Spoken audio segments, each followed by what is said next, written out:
भाई गोयान का था और दाई जुकुन का था, तो दोनों ही इस हाथ को देखकर शौक थे और हाथ किसी और का नहीं बल्कि खुद डैडी का था। और अब तुम लोग सोच रहे होगे कि आखिर में इतना फास्ट इसे एक्सप्लेन क्यों करे जा रहा हूँ, क्योंकि भाई मेरे इस पार्ट को कम से कम 3 से 4 बार एक्सप्लेन कर दिया है, बट ये जो मेरा भाई कह रहा है पता नहीं बार बार म्यूट हो जा रहा है और मुझे इसे बार बार एक्सप्लेन करना पड़ा है, जो की काफी ज्यादा फ्रस्ट्रेटिंग है। खैर छोड़ो इस बात को। और तब जो डैडी उसने जो क्लस्टर था उसे पकड़ ही रखा था, लेकिन जो गोयान था गुस्से में किलिंगटर के साथ डैडी से बोलने लगता है कि डैडी तुम हमारे बिल्कुल भी मैच नहीं, तो एडिटर की पिल हमें दे दो। और जो जुकुन था वो भी अटैक करने के लिए आगे जा ही रहा था, उसके आंखों में तो भाई फुल किलिंग इंटेंट था। लेकिन जो डैडी भाई ऐसे मेरे विलन थोड़ी है, तुम इसे कितनी भी गालियां दे दो बट है तो काफी ज्यादा पावरफुल। वो सीधा क्या करता है भाई, ये जो क्लस्टर था उसे खा लेता है, मतलब डीटेल की पिल को सीधा स्वैलो कर देता है। इसे देखकर गोयान जुकुन वगैरह जितने भी बंदे थे सभी लोग शौक रह जाते हैं। और उधर जो शाहवैन था वो सोचने लगता है भाई ये तो गलती से हो गया, डैडी ने भले इसे ऐसे स्वैलो तो कर दिया लेकिन इसके अंदर की जो डिस्ट्रक्टिव पावर है ये डैडी की बॉडी को पूरी तरह से एक्सप्लोड करवा सकती है। अगर डैडी को जिंदा बचना है तो उसे जल्द से जल्द इस पिल को रिफाइन करना पड़ेगा, लेकिन इसे रिफाइन करना कोई बच्चों वाली बात नहीं। लेकिन ये देखकर जुकुन और गोयान दोनों के खासा तो गुस्सा आ जाता है, किलिंगटन में चिल्लाने लगते हैं और बोलने लगते हैं कि डैडी क्या भाई तू मरना चाहता है। लेकिन जो डैडी ना वो तो बस इन्हें देखता है और हंसने लगता है और बोलने लगता है कि हाँ मरना चाहता है, देखते ये बस टाइम की बात है कि कौन मरेगा। लेकिन ये देखकर जुकुन और गोयान फट से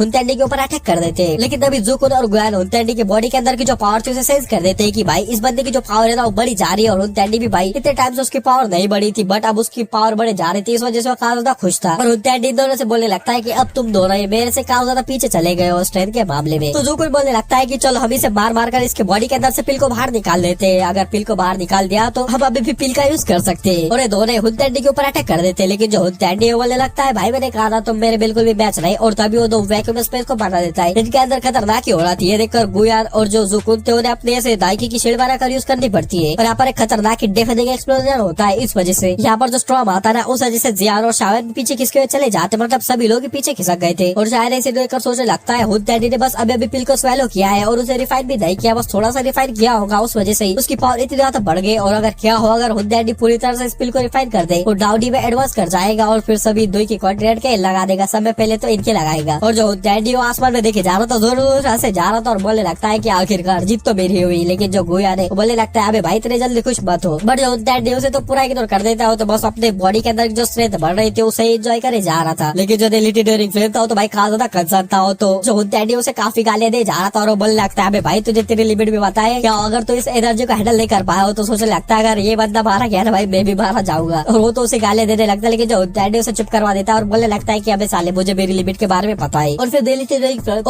ड्यूरिंग फिल्म बोलने लगता है कि अब हमें क्या करना है। तो ये देखकर जो डैडी वो बोलने लगता है कि अब हमें ऐसे सेफली एस्केप करना है। और डैडी ये इतने कॉन्फिडेंट के साथ बोले जा रहा था कि जैसे कि अब जुकुन और गोयान उसके सामने बिल्कुल भी कुछ नहीं। लेकिन तभी जो जुकुन और गोयान थे अपना एक अटैक डैडी के ऊपर कर देते हैं, लेकिन जो डैडी बड़े आसानी से अपने हाथ को ऐसे आगे कर उनके अटैक को ब्लॉक कर देता है और अपने एक फिगर से और कर दे स्पेस को फाड़ देता है। लेकिन ये देखकर जो जुकुन और गोयान बिल्कुल रुकते नहीं, अपने काफी सारे ऐसे पिलर्स वगैरह के अटैक डैडी के ऊपर करने लगते हैं। लेकिन ये देखकर जो डैडी उन्हें बिल्कुल इग्नोर करा जा रहा था, अपने क्लैन के बंदों को देखता है और फोर्सफुली उन्हें ऐसे भेजने लगता है स्पेस के अंदर। सभी लोगों को यहाँ से वो भगा रहा था और जितने भी टेरिफाइंग अटैक थे सीधा डैडी के बॉडी से आकर लग जाते हैं। लेकिन ऐसा देखने से लग रहा था कि डैडी बिल्कुल ठीक है, लेकिन जो डेली ड्यूरिंग फिल्म है वो अच्छे से देख पाता है कि जो डैडी है उसके मुंह से यहाँ से ब्लड निकला जा रहा है और जितने अच्छी उसकी कंडीशन लग रही है वो बिल्कुल भी नहीं है, उसके बिल्कुल अपोजिट है। डैडी की हालत काफी ज्यादा खतरनाक है, भले उसकी पावर बढ़ गई हो लेकिन जो दो पीक डायनास्टर दावशे के उनके सामने डैडी अभी भी नहीं टिक सकता। और इतने सारे अटैक खाने के बाद वो भी इंजर हो चुका था। जो डैडी गुस्से में जुकुन और गोयान को देखता है और बोलने लगता है कि जब मैं सक्सेसफुली स्पिल को रिफाइन कर दाउडी के अंदर ब्रेक कर दूंगा तो गू क्लैन, ले क्लैन, यान क्लैन और जो स्काई बेचन अलाइंस है और साथ ही जो एचएनवाई ड्रैगन ट्राइब है, मैं सभी लोगों को एग्जिस्टेंस से इरेज कर दूंगा। और यहाँ पर उसके बोलते के साथ ही बहुत स्ट्रेस के लिए फैल जाता है। लेकिन वो डेली ड्यूरिंग फ्लेम को पकड़ता है और सीधा स्पेस के अंदर फेंक देता है। लेकिन जो डेली ड्यूरिंग फ्लेम था यहाँ पर कोई तो चीज थी जो कि उसे चाहिए थी, लेकिन वो डैडी की हालत को देखता है, फिर डैडी को उसके बारे में बोलता रहे और जो डैडी है वो भी स्पेस के अंदर चला जाता है। लेकिन जो गोयान और जुकुन थे बिल्कुल रुकते नहीं, अपने सबसे ज्यादा पावरफुल अटैक डैडी के ऊपर कर देते जो कि डैडी से जाकर टकरा जाते हैं। इस वजह से जो डैडी है उसकी बॉडी पूरी ब्लड से भर जाती है, उसकी जो पूरी बैक वगैरह थी वो सब कुछ ऐसे मानो एक्सप्लोड हो चुकी थी, फिर ब्लड छा चुका था। लेकिन वो यहाँ से स्केप कर जाता है। तो देखकर तुरंत ही जो गोयान है स्पेस को ऐसे फाड़ कर ऐसे जाने का ट्राई करता है, लेकिन जो स्पेस था काफी ज्यादा स्टेबल था तो वो ऐसे फट नहीं पाता। और गोयान को समझ आ जाता है यहाँ से बाहर जाने का सिर्फ एक ही रास्ता है, यहाँ से पीछे ऐसे जाओ, पर तब तक काफी ज्यादा देर हो जाएगी। डैडी जब तक काफी ज्यादा दूर भाग चुका होगा। है देखकर जो सभी लोग थे सभी लोग पैनिक में आ जाते हैं और जो जिया थी वो बोलने लगते हैं कि अब हमें क्या करना चाहिए, क्योंकि अगर डैडी ने डीटेल की पिल को रिफाइन कर दिया और सक्सेसफुली राउडी बन गया तो सभी लोगों के बड़े वाले एल लग जाएंगे। तो देखकर जो लेगा बोलने लगता है सीधा सीधा अब रेल के ऊपर अटैक कर देंगे। तो सभी लोग इसके ऊपर राजी हो जाते हैं। लेकिन जो शाहवैन था वो अच्छे से जानता था हुड डैडी जो है वो काफी ज्यादा चालाक बंदा है, तो इतना बड़ा फ्लॉ अपने पीछे छोड़ ही नहीं सकता। वो शायद से हुड रियल में टेलीपोर्ट होगा ही नहीं। अगर हुड रियल में गया भी तो उसने अभी तक उसे अच्छी तरीके से छुपा कर रख दिया होगा, तो उसे ढूंढना काफी ज्यादा मुश्किल हो जाएगा। तो देखकर जो गोया था डीप ब्रेथ लेता और वो भी बोलने लगता है सभी लोग अब यहाँ से चलो, हुड रियल के ऊपर हम लोग अटैक करेंगे और हमारे पास बस अब एक ही हो बचे कि हुड डैडी उस पिल को अच्छे से रिफाइन ना कर पाए और उसकी बॉडी एक्सप्लोड हो जाए और सभी लोग इसके ऊपर फिर हमेशा रिला देते। सभी लोग यहाँ से जाने लगते, लेकिन जो जोकर बोलने लगता है कि भाई ये जो पूरा जो स्क्वायर है और जो स्टैचू है उसे यहाँ से लेकर जाऊंगा, क्योंकि भाई यहाँ पर आई है तो कुछ लेकर ही चले जाएंगे। तो देखकर जो गोया था कुछ भी नहीं बोलता, उसका पहले का था मूड खराब था, वो सीधा यहाँ से बाहर निकल जाता है। लेकिन जो शाह है जुकुर को देखा जा रहा था, जुकुर की आंखों में अलग ही एक्साइटमेंट थी और शायद जाता था कि भाई ये ओल्ड ड्रैगन है, काफी ज्यादा ओल्ड है, यहाँ पर सब ज्यादा ओल्ड, तो ये बंदा इसे बिना फालतू की कोई चीज लेकर नहीं जा सकता, इसके पीछे कोई ना कोई रीजन होगा। और शायद को बस इतना तो समझ आ गया था जो स्टैचू है इसके अंदर कोई सीक्रेट छुपा हुआ हो सकता है, लेकिन उसे समझ आ रहा कि वो क्या हो सकता है, तो वो भी यहाँ से चला जाता है। और फिर गुयार वगैरह जितने भी लोग थे बाहर आ जाते हैं, सीधा हुड रियल का जो एड्रेस था वहाँ पर जाते हैं, बट देखते हैं कि एड्रेस जो था वो पूरी तरह से टूट चुका है, यानी कि हुड रियल ने अपने पूरे एड्रेस को ब्लॉक कर दिया, अपने पूरी जगह को सील कर रख दिया और अंदर जाने का कोई रास्ता नहीं, वो यहाँ से गायब हो चुका है या फिर क्या कर चुका है किसी को पता नहीं। ये देखकर सभी लोग शॉक थे और शायद बस यही सोचने लगता है अगर हुड डैडी को थोड़ा टाइम मिल जाए और पिल को रिफाइन कर ले तो इन सभी के एल लग जाएंगे। भले ये जो रियल में हमेशा के लिए ऐसा डिसअपेयर तो नहीं हो सकता, इसकी भी कुछ लिमिट होगी, लेकिन वो जब तक बाहर आएगा तब तक शायद हुड डैडी दाउडी बन चुका होगा। और ये देखकर यहाँ पर जितने भी बंदे थे वो होपलेस हो चुके थे। जो याजी ने वो बोलने लगता है जो बाकी वगैरह टनल से ग्लैड के हुड रियल तक जाने के लिए वहाँ पर हम चेक करेंगे, वो चेक वगैरह करने के लिए जाते हैं, बट शायद जानता था कि भाई हुड ग्लैड इतनी बड़ी मिस्टेक कभी नहीं कर सकता, पूरी तरह से इसे अब छुप चुका है। बट जो लेक था वो गोया से पूछने लगता है कि अब हमें क्या करना चाहिए, लेकिन जो गोया था तो पूरी तरह से साइलेंट था। फिर जो गोया था बोले लगता है कि जो डीटीआर की पील है उसे रिफाइन करना इतना ज्यादा आसान भी नहीं, उसके अंदर काफी ज्यादा खतरनाक एनर्जी है, तो बस हम ये होप कर सकते हैं कि जो डैडी और रिफाइनिंग में फेल हो जाए और खुद ही मारा जाए। बट अगर ऐसा नहीं होता है और डाउडी रियल के अंदर एंटर कर जाता है तो फिर इसके आगे वो कुछ बोलता है नहीं, क्योंकि बोलने के लिए वर्ड से रहते, क्योंकि सभी लोग जानते थे अगर हुड डैडी डाउडी बच जाता है तो ये सभी के एल लगा देगा। और ये देखकर सभी लोग यहाँ पर जितने भी बंदे थे उन सभी के हार्ट ऐसे फ्रीज हो चुके थे, भारी हो चुके थे। लेकिन जो गोया था बोलने लगता है अब सभी लोग यहाँ से चले जाओ, कुछ स्पाइस वगैरह हम लोग यहाँ पर छोड़ देंगे और मैं खुद जो रियल में उसके ऊपर नजर रखूंगा, फुल हाईलाइट के ऊपर नजर रखूंगा, जब भी वहाँ पर कोई मूवमेंट वगैरह होगी मुझे उसके बारे में पता चल जाएगा। तो सभी लोग ये जितनी भी इस आर्मी थी स्काई बैच के अंदर आ जाते और किसी का भी मूड नहीं था सेपरेट होकर किसी ऐसे अपने अपने क्लैन में चले जाने का, क्योंकि सभी लोग जानते थे कि वो एक साथ है तो तब तक ही उनके पास पावर है, अलग वो अलग हो गई तो वैसे भी हुड क्लैन उन्हें एक एक कर मार देगा। और अब सभी लोगों के पास इंतजार करने के अलावा कोई और रास्ता नहीं था। फिर ऐसे एक दिन बीत जाता है, 2 दिन बीत जाते,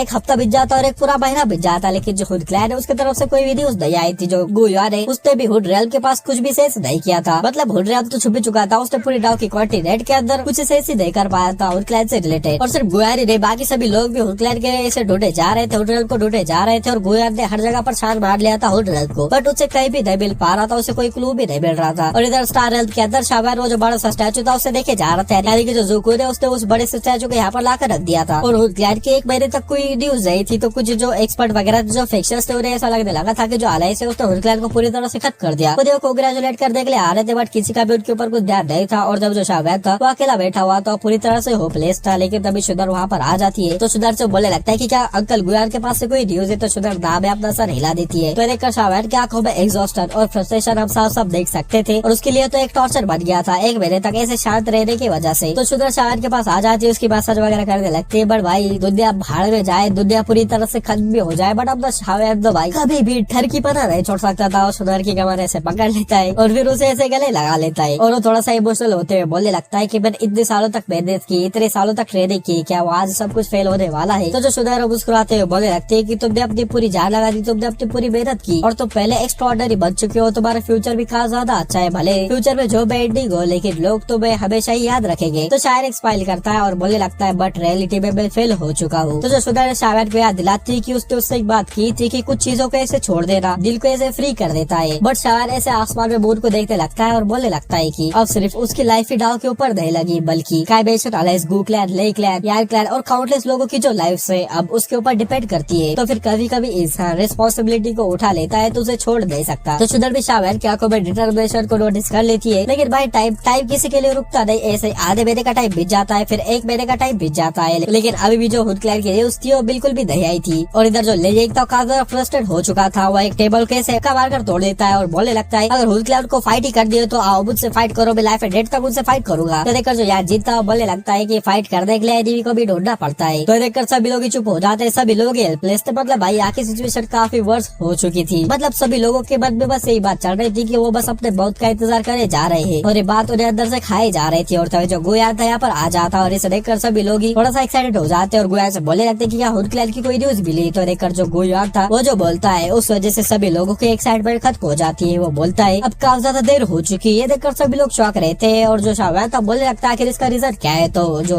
गुया ने वो रीजन बताने वाला था कि तभी वो रुक जाता है और जो पूरा सेंटर प्लेस था वो वायलेंटली शेक करने लगता है और सेंटर प्लेस के अंदर काफी ज्यादा खतरनाक चेंजेस आ रहे थे। ये देखकर सभी लोग शौक रह जाते हैं। सभी लोग हॉल से बाहर आ जाते हैं और सभी लोग आसमान में देखने लगते हैं जहाँ पर एक बड़ा सा फॉर्मेशन अपेयर हो जाता है जो कि एक बड़ा सा एक ऐसा सर्कल था जिसने की पूरे सेंटर प्लेस को ऐसे कवर कर दिया था और उसके अंदर से काफी ज्यादा एनर्जी बॉयल होने लगती है और वो जो एनर्जी थी काफी बड़ी ऐसे बच जाते पूरी तरह से फर्देश का मान लो फॉर्म ले लेती है और उस फर्देश का साइज इतना था कि पूरा सेंटर प्लेस उसके अंदर ऐसे फिट हो चुका था। और देखकर शायर और सभी लोगों के जो एक्सप्रेशन थे वो सीरियस हो जाते क्योंकि आसमान में उन्हें एक और फील हो चुका था जो कि किसी और का नहीं बल्कि हुड डैडी का था। और जो हुड डैडी वो डीटेर के एक पिल के साथ इनिशियली मर्ज हो चुका था, मतलब थोड़ा सा मर्ज हो चुका था और उसने सेंटर प्लेस को कैलिडोर बना दिया था और काउंटलेस लाइफ को इंग्रेडिएंट्स बना दिया था और वर्ल्ड को एज अ फ्लेम बना दिया था और अपनी बॉडी को एज अ पिल बना दिया था। यानी कि उसने डीटेर के एक पिल खा ली थी और वो इस पूरे वर्ल्ड की एनर्जी वगैरह सब कुछ लगाकर अपने आप को रिफाइन करने वाला था। और जब ये रिफाइनिंग कम्प्लीट हो जाएगी तो डीटेर की पिल के अंदर बदल जाएगी, यानी कि उसके अंदर की जो डीटेर की पिल है वो पूरी तरह से डीटेर की पिल के अंदर बदल जाएगी जो कि एम्ब्रॉयडिक थी ना वो अब फुल डीटेर के अंदर बदल जाएगी। और जैसे वो डीटेर के पिल के अंदर बदलती है वैसे जो डैडी है वो एक रियल डाउडी बन जाएगा। और सभी लोग ये देखकर काफी ज्यादा शौक थे, उन्हें समझ आ गया था जो हुड क्लैन है, जो हुड डैडी है, उसके जो एम्बिशन है उन्होंने जितना एक्सपेक्ट किया था उससे काफी ज्यादा बड़े हैं। तो फिर इसी के साथ इस वीडियो को यहीं पर ऐड करते हैं और तुम्हें इस वीडियो का भी नेक्स्ट पार्ट जल्द से जल्द